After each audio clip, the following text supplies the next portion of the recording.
Welcome to our webinar on sections 3 and 4 of the Creativity at the Core module number 2. This is developed by CCSESA Region 2, specifically Nancy Silva of the Butte County Office of Education and Heidi Brahms of the Shasta County Office of Education, and the Music Center, specifically me, Keith Weifels, Manager of Professional Development. And I'm here today with... I'm Keith's colleague from the Music Center, Susan Cambig-Tracy. And today we're going to be looking at bringing arts integration to life through ArtSource, and specifically how we can bring Native American legends alive through this. In Module 3 here, in Section 3, we have the goal of exploring how ArtSource units can be resources for arts integration for K through 8 school-wide or district-wide instruction. So before we pull apart all of that and look at what ArtSource is, let's first think about what do we mean by arts integration? Arts integration is probably one of the most exciting, engaging ways of drawing students into deep engagement in their learning. It brings learning to life. It makes it possible for them to find their own meaning, make connections, and see concepts and principles that are similar in subjects that they're studying. So you can take abstract concepts, for example, such as patterns, energy, cycles, sound, motion, space, time, and you can find connections along these ways between things in history, science, language arts, and any of the art forms. Music, dance, theater, literature, and visual arts reflect our culture, points of view, and the period of time in which they're created. So it helps us have a context for what we're studying and seeing what it was like at whatever period we might be focusing on. But more than anything, the arts are different forms of communication. They provide students with a variety of modalities to express themselves and learn with and from. They enable students to express their own thoughts within artistic structures and help them identify with universal human experiences. So now that we have a little bit of a common understanding of arts integration, now let's look at what ArtSource is. ArtSource is an online performing arts resource for educators. It's completely free and it's completely online. And what it does is it brings the arts to life in classrooms. And we're looking primarily at the art forms of dance, music, and theater. There are 69 different ArtSource learning units spread throughout these 3 art forms. And they are all standards-based. One of the great things about ArtSource is that it really pulls from a very rich world of cultures and styles in dance, music, and theater, and integrates different content areas such as English language arts, social studies, history, and science. And one of the very particular things about ArtSource that you won't find with a lot of other online learning units is we explore meaning and learning through what we call universal themes, which we'll touch on in just a little bit. Now, when we go to the ArtSource landing page online, the first thing you're going to find is a short summary of the artist and the historical and cultural background of that artist and the artwork. In this case, the artist is Jerry Keams, who is a Native American storyteller, and the name of this unit is Songs and Stories of My People. Each ArtSource unit has at least one audiovisual resource that's very central to that unit. And in this case, we have a couple of audiovisual resources, a couple videos and actual audio. And here we have a video of Jerry Keams speaking a little bit about herself. So let's hear a little bit about Jerry in her own words. My name is Jerry Keams, and this is my story. Ganasha, Ganasha, Ganasha, hey, na yo. I'm a Native American storyteller from the Navajo tribe. I think as a child I was always fascinated by storytelling. My grandmother was a weaver, and she taught me that stories are very important. In our stories, we're told that we were taught weaving by Spider Woman. We had no television, as I lived on the reservation, and there was no electricity. And so I grew up listening to stories, and I became a storyteller too.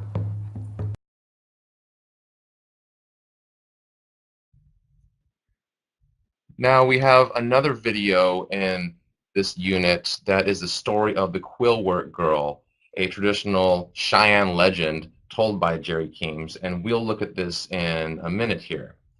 But first we're going to look a little bit look at the unit itself, and on the unit we have the entire unit, which is a 20-page unit that you can view as a flipbook or download as a PDF. And if we just focus in on the very top of the first page there, we look at what the big ideas in the unit. And here we have the selected art form, which is on the upper right-hand corner in black and white, theater in this case. The style of art, you can see 5 different styles of art listed here. In this case, traditional and contemporary are highlighted. The California Visual Performing Arts Framework, and in this case we have all 5 of the strands that relate to this unit.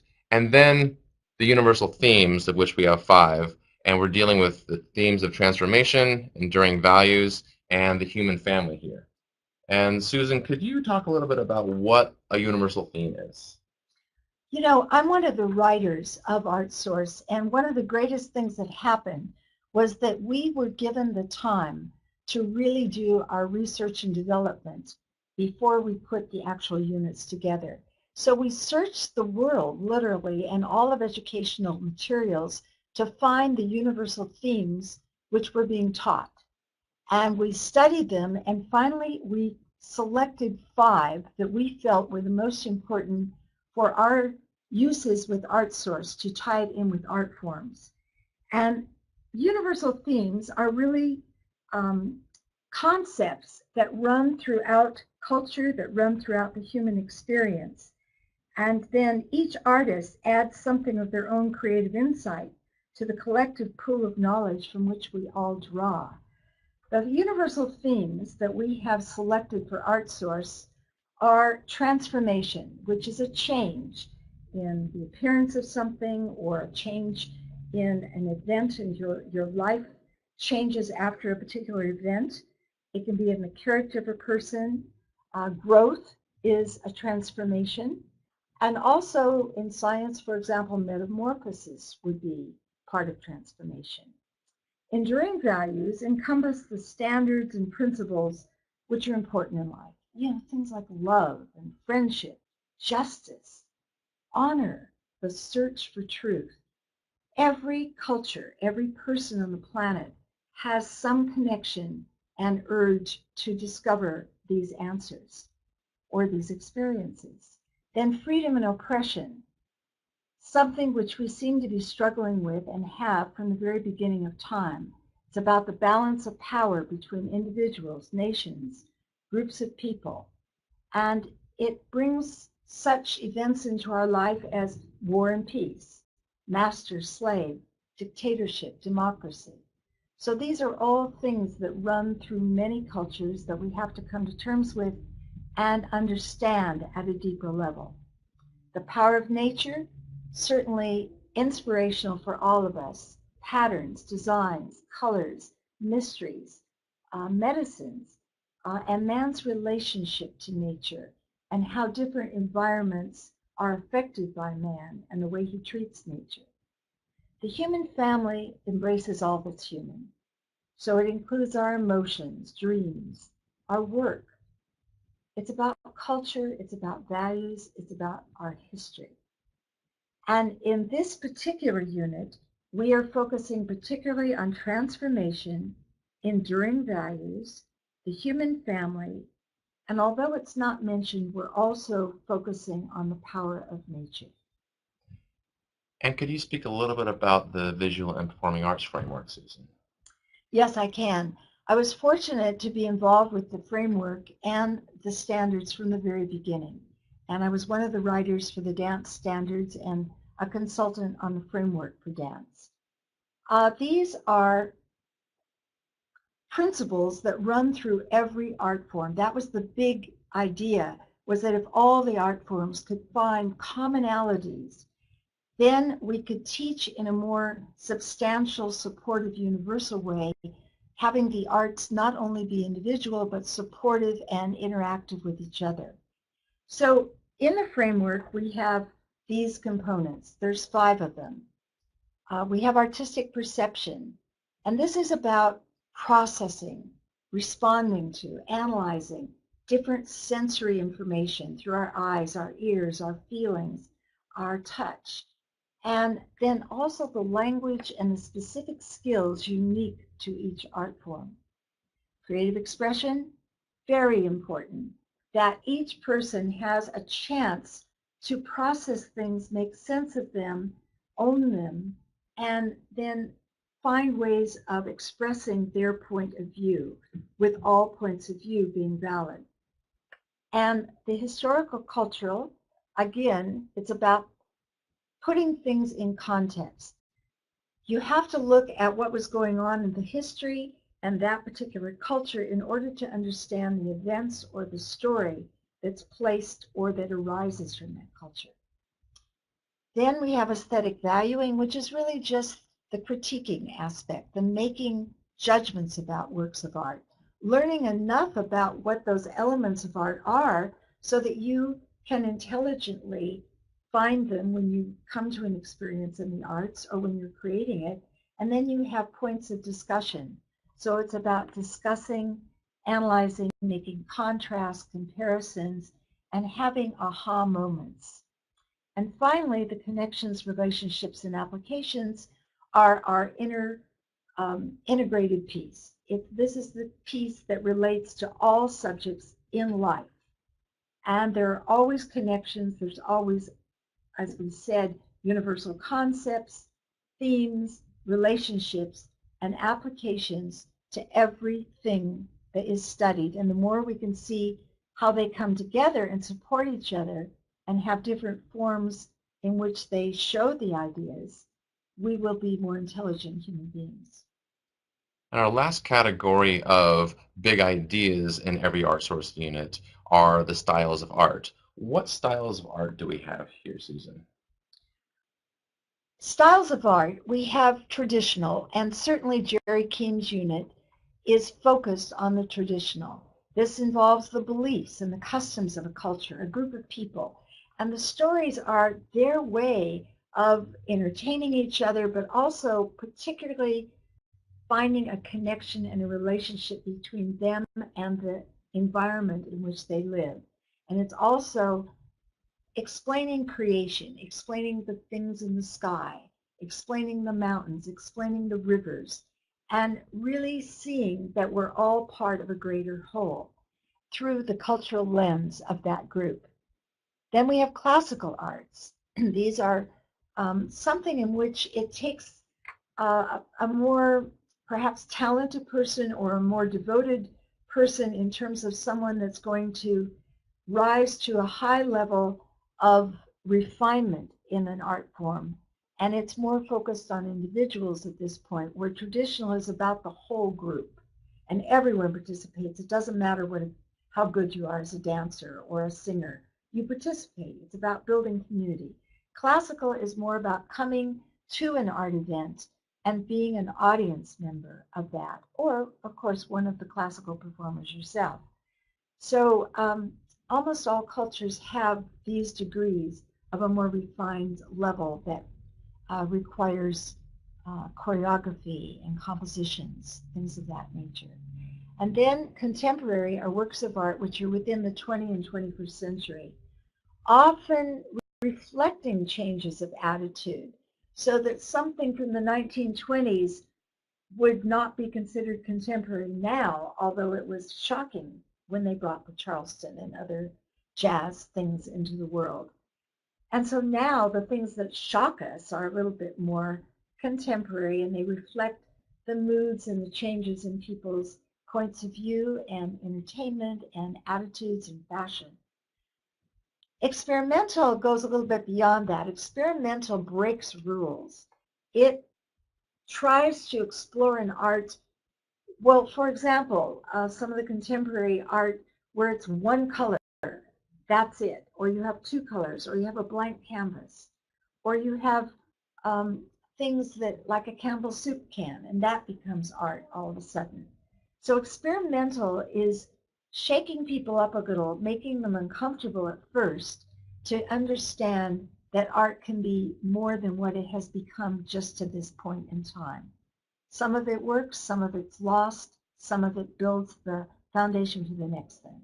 And then finally, multimedia, which examples of that would be an opera, or even musical theater is a great example, where more than one art form come together, and there are many forms of expression coordinating, collaborating in a larger experience.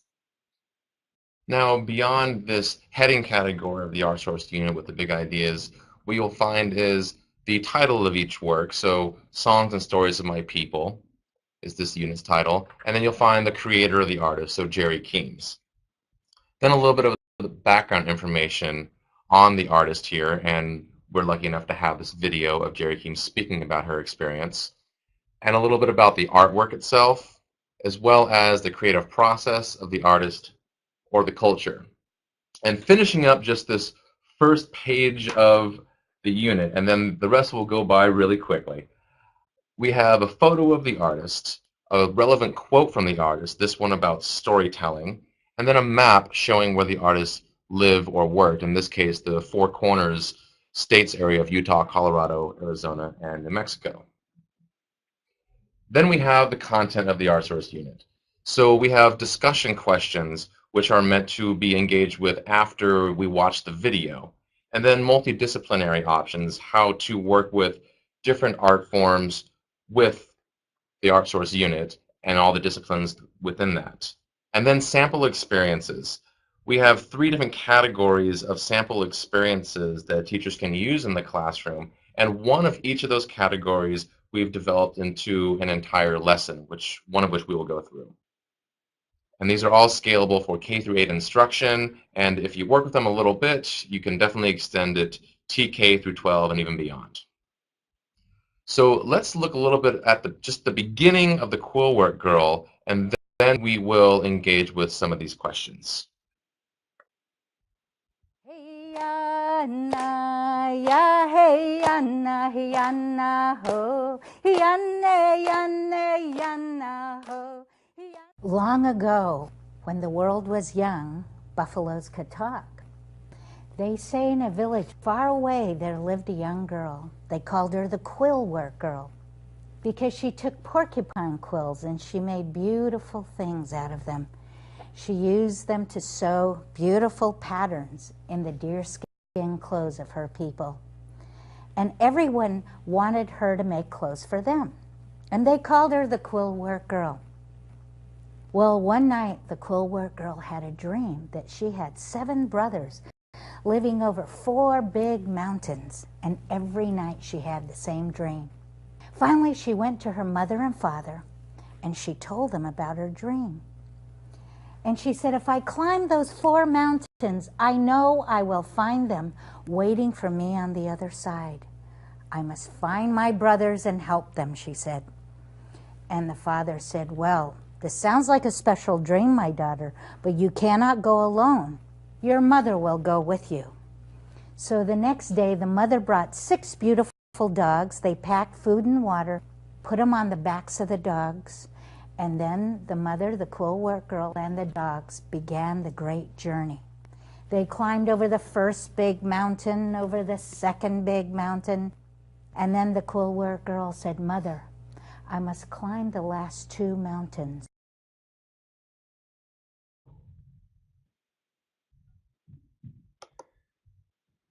And now we can look at some of these questions that we have. In fact, Keith, let's try this together. What if I ask you one of these questions? Shoot. Okay. If you could choose 3 adjectives to describe the quill work girl, what would they be? I would say the quill work girl is talented because of her facility with quill work. She is visionary because she has this vision or this dream of these brothers in a faraway place. And she's courageous because she has the fortitude to act on her vision. Those are really good words. I like that. Thank you. I'm a believer that everybody has some sort of a gift, and obviously the quill work girl, her gift is to create beautiful clothes. Do you have a gift, Susan? Gosh, let me think. I think probably the gift that I value the most and I like the most with myself is that I like to empower other people and help guide them to find their own gifts. And I would definitely agree with that, knowing you and knowing you for as long as I have. Now we're having a good conversation here, but also we're modeling some of the discussion questions that could be used for the students. And throughout this webinar, you'll find a number of student and also teacher reflection questions that will be doing the same. Now, beyond the discussion questions, we have multidisciplinary options. So some different ways to engage with Native American traditional visual arts with the unit, as well as combining this content with another ArtSource unit, so getting a little advanced there, and then connecting to some content areas that might be a little less obvious than your traditional English language arts and social studies connections that you would make with the Quill Work Girl, looking at things like scientific theories and how the Quill Work Girl and its world can relate to geography. And then we have our sample experiences. Well, the sample experiences, I think, is such a resource for teachers because some of them are just prompts, ideas that they can develop easily in their own style and with just a little bit of understanding and research. But we also have a level 1 experience that we have taken more time to develop, and that's in bold. So you'll see that the ones that might be prompts would be a discussion. Tell one thing that happened in the myth or legend in the unit, or draw a picture of one of the characters. But now we develop a much more developed step-by-step lesson in making a sand painting based on traditional designs. So we're bringing in the visual arts here as well, and we're studying some of those traditional designs to become familiar with them, right, and their meaning. So that would be at a level 1. At a level 2, we are going to dramatize a Native American legend, have one person act as a narrator and others pantomime. And we're going to take you through the actual process of doing this in a few moments. But we might do it, we might connect to geography and the geographical locations of the homelands of Native American, or the 4 states, the 4 corners that you talked about. We might read a collection of other types of Native American tales, such as trickster tales, and that's a lot of fun. And then for level 3, we want to really up the ante here. We want to make the challenge a little bit richer, deeper, have the students have to do a little more research on their own, perhaps. And in this case, we've created one called Composed Song Poems. So we study a little bit about the Navajo ceremonial chants and the idea that they were really poems put to music and then kind of sung by the whole tribe. And they became familiar and traditional after a while. So each person can select what they want to write a poem about and then create their own. Now we have a bit of an overview here of this entire unit. So looking at just what we know so far that we've discussed, Susan, could you identify a strategy, a resource, or a piece of content in ArtSource that you can integrate into lessons? You know, this lesson is so rich on so many levels. Because it focuses on the Big Dipper, it could certainly be science that we relate to. Mm-hmm. It could be a whole astronomy kind of lesson or planetary lesson. But I think what I'm going to choose for today would be the idea of language arts. And it's listening. So we really have to listen and understand the words, the concepts, and that ability that we're trying to develop in children of getting them to create their own pictures. So until you can create pictures of what you hear, you can't really hold on to the ideas or the stories for very long. And so we want to stimulate a really rich landscape of possibilities in each student's mind, in their brain.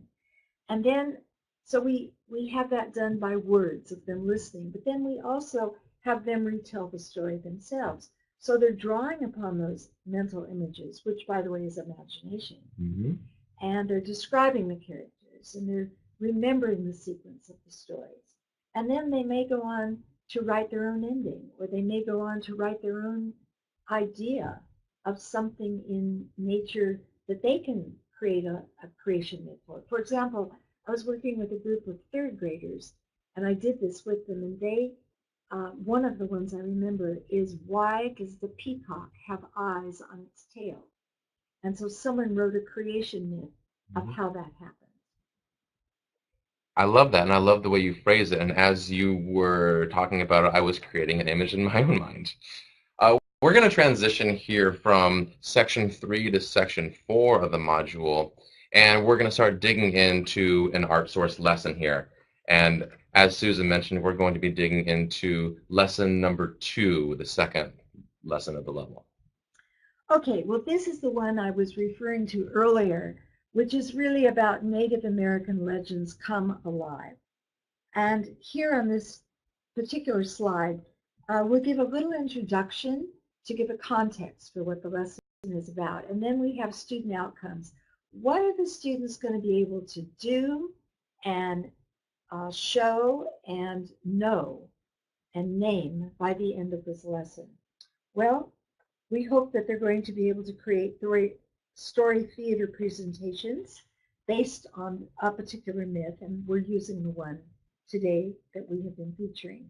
And then, very important, to bring them into that higher level of thinking where they describe, discuss, analyze, connect information, discuss it, have a point of view that they back up, have evidence in the text to support their points of view. All those Common Core standards that we're relating to, which you'll also see in bold here. And then we have materials that are going to be either needed or just suggested to do the particular thing. And now the first thing we'll need to do in order to engage with this is to watch the video of the Quillwork Girl. So we're going to skip around a little bit here. We're going to show a little bit of the middle section right now, but it will really work for our needs here. So let's watch a little bit of the middle section.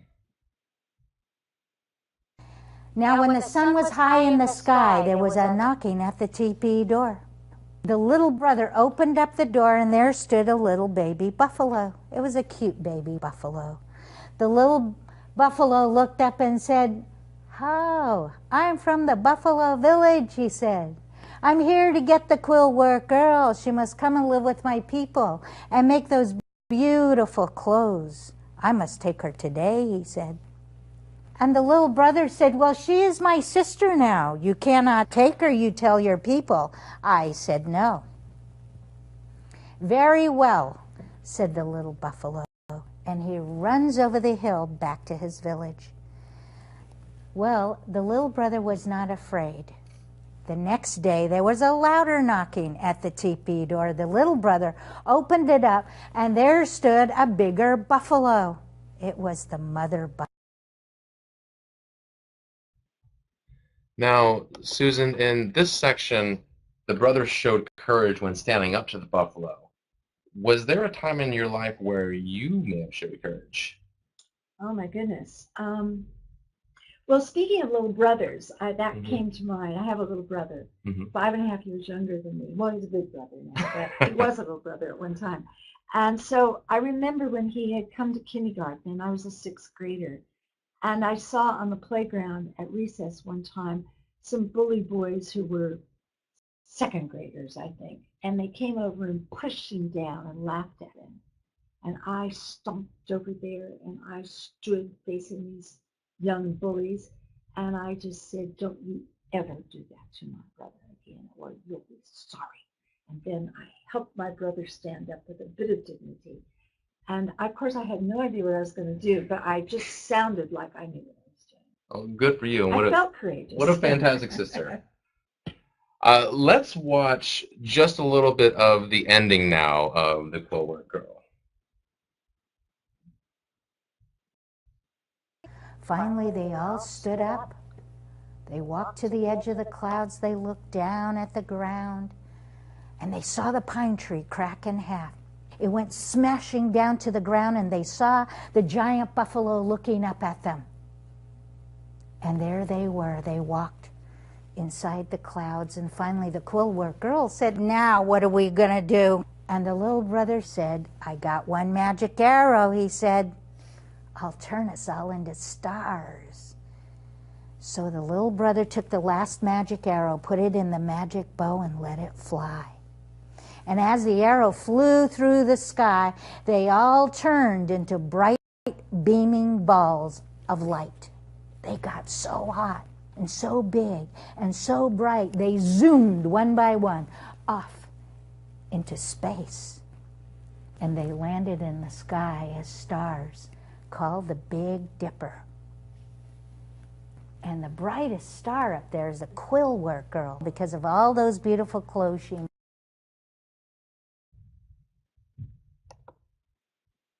The Quillwork girl is called a creation myth because it's a story that people created to make sense of their world, to help the world feel less overwhelming and more personal.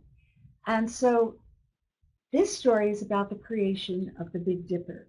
Now, creation myths exist all around the world. So I want to ask you, Keith, do you know of any creation myths from your background or from anything you've read? Yes, and I'll go with one from a little bit of my ancestry. I'm a little bit Irish, so when I was in Ireland about 10 years ago or so, up in the northeastern corner of Ireland, there is a section called Giant's Causeway. And here in Giant's Causeway, you have these perfect hexagonal basalt columns that scientists say were created by a volcanic eruption many, many years ago. That's what the scientists say. A lot of other people in Ireland say that these columns were created from a different means. And that was when the great Irish chieftain warrior Finn McCool, who was a giant, he challenged a Scottish giant to a battle, Scottish giant Benandonner. And so Finn McCool built this bridge from Ireland to Scotland and decided to sneak up on Benandonner. And as he's sneaking up on him, he sees that this is a giant larger than any other giant he's seen in his life. So he runs back across the bridge, fearful for his life, comes back to his home, finds his wife, asks her what to do, and his wife, being a very resourceful woman, she puts him in their child's crib. And Benandonner is hightailing it over the bridge to Finn McCool's house, and all he can find there is this baby who is enormous. And Benandonner says, if the baby of Finn McCool is this big, how enormous must Finn McCool be? And then Benandonner, scared for his life, runs back over Giant's Causeway, smashing it to pieces as he goes back to Scotland, to his home. And so here we have these identical hexagonal basalt columns on the tip of Ireland and the corresponding tip of Scotland. And that's the story of Giant's Causeway. And you have a scientific explanation, and you have a human explanation. Yeah, Wow. Choose your own explanation. That is a great story. I love that story. I saw the pictures in my mind. Well, I think that telling stories allows you to feel more comfortable with your surroundings, allows you to feel more a part, that everything is connected to you, as I said earlier. Mm-hmm. Right. So, I think in our progression, it's worth taking a few moments to discuss the sequence of events in the Quillwork Girl and using the 5 W's. So let's just see if we can start to take this story apart and see it through the lens of different aspects. So we're going to start with the 5 W's. Keith, help me on this. Okay. Who do you remember as the characters in the story? There is the Quillwork Girl, her mother, the dogs, her father, and the brothers, especially the little brother that she meets. Wow, I'd totally forgotten about the dogs. Thank you for reminding me about that. 6 dogs. 6 dogs, right. Well, what was the main problem of the story, or the main center theme? And the buffalo. Oh, the buffalo. Because the main problem here is that the buffalo, or the Buffalo Nation, they want the quill work girl for themselves because they want her to create beautiful quill work for them, not for the brothers. So if you hadn't remembered the buffalo, we would not be able to really discuss the rest of this story. That's very true. So that's an interesting concept. All right, so that's the problem. Now, when do you think this happened? Long ago, when the world was young. When the world was young. And Buffalo could And talk? Buffalo could talk. Okay. Where did this happen? From your imagination, what do you see? What are the things that give you clues? It happened, I'm envisioning a large expanse of land before we were officially the United States of America. And you have a village where the quillwork girl lives, and then you have a giant mountain range which she has to travel over. And then probably in a large valley between a couple of enormous mountains, you have the village where the brothers live. So that's kind of the terrain that I envision. Is there anything else other than Earth and the terrain of Earth that's involved in this story? Yes, they are up in the clouds, and then they are up into the universe as stars. Uh-huh. Good. Well, why do you think they even made up this story? Was it just for entertainment, or do you think it had another purpose? Well, I think on the surface, we're talking about a creation myth, so this is a rendering of a story of how the Big Dipper was created. But I think at its core, it's a story about courage and having the conviction to follow through with your dreams. Thank you. Now, you know, when we get all this basic information in the beginning, the next thing is that we really want to divide the story into 3 parts in a way similar to how we showed you the 3 sections or pieces of the 3 sections from the story. So we want to know what the beginning of the story is. And then we will ask the students to describe the things that they think of in the beginning. We could even do a storyboard where they draw pictures and we show all the parts of the beginning.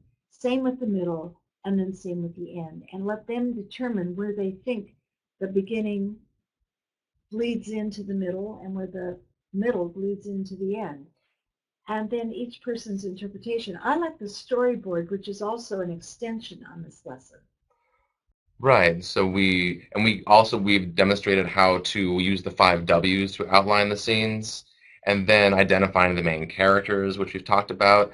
3 words to describe the personalities or characteristics of those characters, which we model a little bit for you. As Susan mentioned, looking at the locales, beginning, middle, end, which we also showed a little bit of the beginning, a little bit of the middle, and a little bit of the end of the story here. So we have a clear idea of pieces of those sections. And students are encouraged to retell the story in their own words, not to memorize sections of the story, but words that they can find within their own vocabulary to convey the ideas that they're talking about to others in the class. And then the others in the class can build on this, so it becomes like a really wonderful collaboration. And then the other thing you can do is use what you have, simple props, costume pieces, whatever you can do to help bring the visual arts element into the storytelling. Well, after you have done the lesson, and even during the lesson itself, it's important to keep assessing. Are the students really getting this? Ask some questions to determine whether they understand the meaning of the words that you're using, or if they can tell little sections of the story after they've been told. We have on our ArtSource unit several pieces at the end of the lesson which actually help you find ways of connecting. And those things are describing and discussing and analyzing. For example, write a description of your favorite character in the story. Well, you couldn't do that if you hadn't really been able to understand or even see the picture of that character in your mind. And then maybe why you like this. Or in the creative process where maybe you've had different groups within the class dramatize a story, or you've had different narrators tell while others pantomime the story. Maybe discuss and revisit the steps they went through to make that successful. And one of the really interesting things about this assessing here is Each art form has its own glossary that you'll find on the ArtSource website. And at the end of each one of these glossaries is a rubric for each art form. So you'll find many different ways to assess how the students do with telling the story. And there's a graded rubric, which is a 4-point rubric. So you have to choose. You can't just choose the middle part. And each ArtSource unit has a task and criteria, which is the culmination. We backward mapped all of these lessons. So we actually started with what we thought was going to be a juicy experience for the students at the end, and then backward mapped it to give what they needed to be able to be successful. And so the rubric really is a way of looking at the key components or the key criteria in the task, and then measure the success or have the students discuss their success. And then a few related ways to look at assessing is, in discussing the scenes, emphasize the positive things that you've seen the students act out.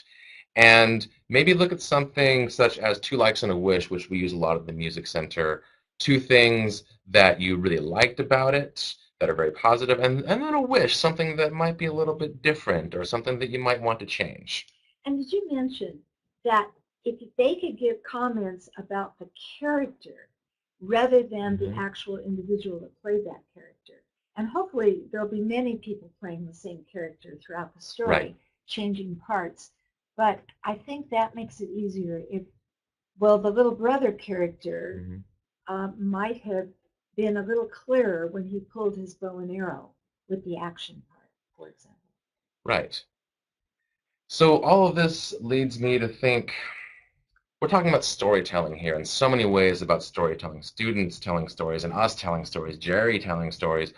Susan, what do you think are the characteristics of a good storyteller? Well, Keith, you surprised me by your storytelling skills, and so I think I'm just going to use you as an example. Okay. First of all, I think that it helps if the storyteller has clear images in their own mind. So if they've been able to envision a story that they've heard or that they're creating in their own mind with clear images and clear characters, that's going to help a lot when you describe it. And I think being able to talk clearly and articulately, being able to sequence the ideas in a story so that you don't get confused until a part that came later before the part that should have preceded that. I also think that pauses and building suspense, changing your voice, even being different voices with different characters is fun. And also being able to look at your audience, if possible, so that you're not just looking down at your lap or talking to your toes, but you are really sending that communication out into the group. That's a fantastic list of criteria. I don't think I lived up to all that, but thank you for all that. And then just looking at a few extensions here, you could, of course, perform the story without words, pantomiming all the actions to express the emotion through gesture, through your body. And a little bit like we did trying to find other legends or myths from different cultures to create a story theater presentation. Making sure you focus on the vocabulary. In this case, we've highlighted a few different words here, and again, they're all clearly defined in the ArtSource glossaries. And we've gone over assessment quite a bit here. And looking at all of this here, it's pretty important to see how it can relate to your classroom. Otherwise, what are we here for? So, Susan, how would you scale this lesson that we just looked at back or scale it up for a specific grade level? Well, I do teach all grade levels, so this is something that I could see using in almost any grade, kindergarten or even pre-K through 12th grade. I would say that for very young children, let's just say kindergarten, first grade, I would be the narrator myself as the teacher. And I would have all of the students find a place to move in the room by their desks or even in an open space and be able to experience several of the characters so that we're all working simultaneously to explore our interpretation of each character. And then I might just take the beginning for one day, and we would just do the beginning parts. And maybe we'd even repeat that, and then adding sections of it rather than trying to do the whole story in one session. For older students, I think there's a lot here for deeper experience. I think that they could, if they wanted, write a play. They could write dialogue in groups where they write dialogue for the different characters. They could design costumes for it. They could have each group responsible for a section, and they could make smooth entrances and exits onto the stage, maybe even then perform it for another class or parents, and then critique themselves and discuss what worked and see if they can get into a deeper interpretation with more understanding, and then see this story in relationship to stories from many cultures. So you can make that connection to a specific thing you've studied, make the connection to the larger picture of storytelling as a way of connecting us to ourselves, our environment, and other people. Well, what a beautiful job you just did of showing how you can use these lessons for primary grades and going even further, and also how to adapt these lessons to hit specific standards, how to hit writing standards, how to hit speaking and listening standards and language standards. So really, you can extend them, you can adapt them in any way that you see fit. And just a reminder here that this is just one ArtSource unit. There are 68 other ArtSource units in dance, music, and theater. And finally, we have some resources here. The ArtSource website, which is musiccenter.org/artsource, and then the links to the different glossaries, which include the rubrics at the end of each glossary. And then some of the work that we're doing at the CCSESA Arts Initiative to really extend this work and to enhance it. And these links, as well as the PowerPoint for this webinar right here, you can download here on the site, and as well as the glossaries, you can download those as well. And I would just like to thank the creativity at the Core and to CCSESA for this opportunity to work on this. And I would really like to thank all of you for your participation today. Thank you.